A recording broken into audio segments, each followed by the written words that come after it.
You may not have realized how deeply it has seeped into your daily behaviors and habits.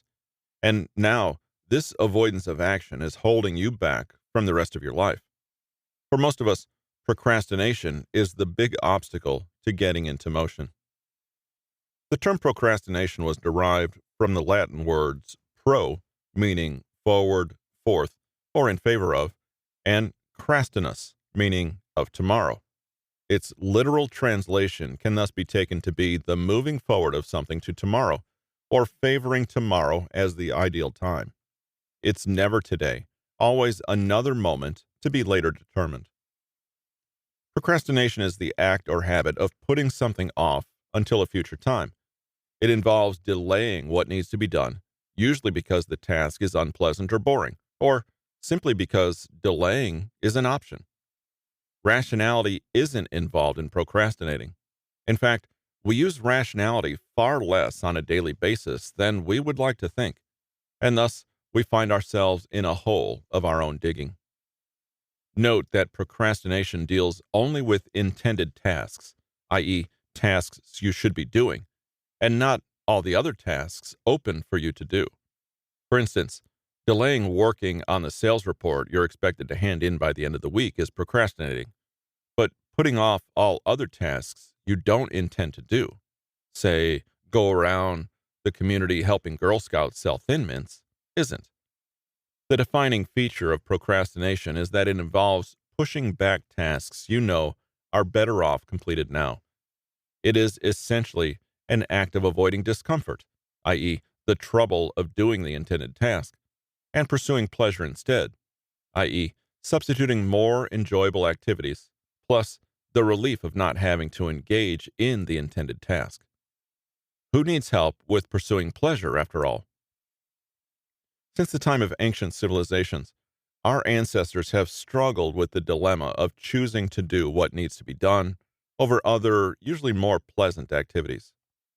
We may imagine that our less industrious forebears must have had days when they relaxed lying under the shade of a tree instead of picking up their spears to hunt or their baskets to forage for food.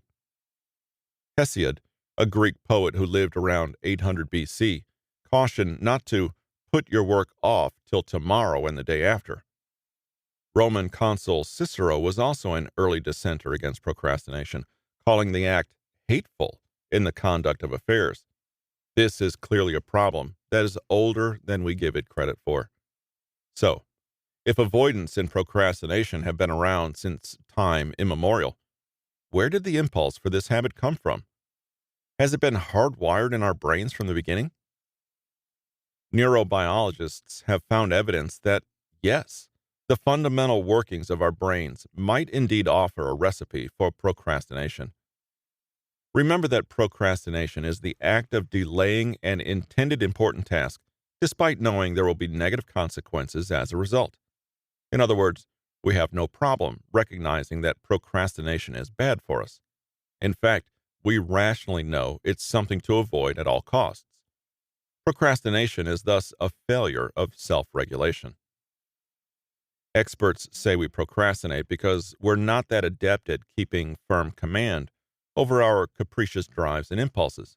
And here's where neurobiologists lay out for the rest of us the biological basis of why we procrastinate. Imagine the brain as having two major portions, one inner portion and one outer portion.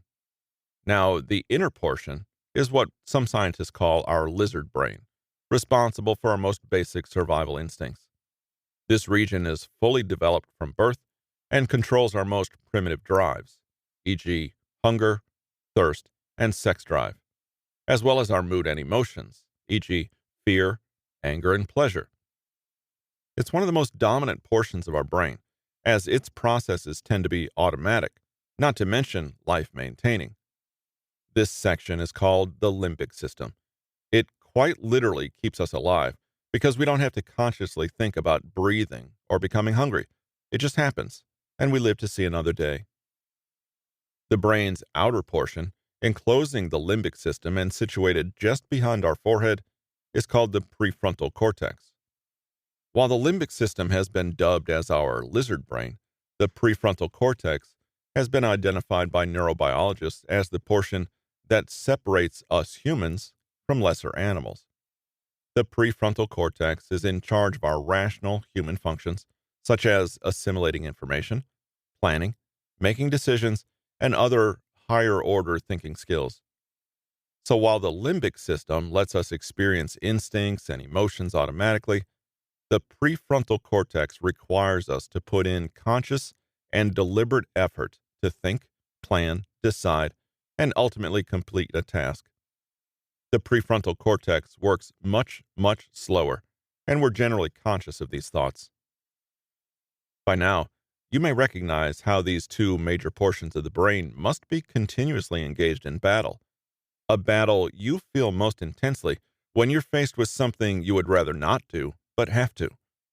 In instances such as these, your limbic system is screaming, "Don't do it, it doesn't feel good," while your prefrontal cortex is trying to reason with you. You have to do this. It might sound like a cop-out, however, to just point fingers at our inherent biology.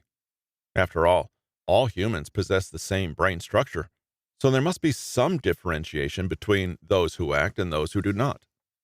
To this end, researcher Laura Rabin of Brooklyn College delved into a closer examination of the relationship between procrastination and what are known as executive functions, which include planning, problem solving, and self control.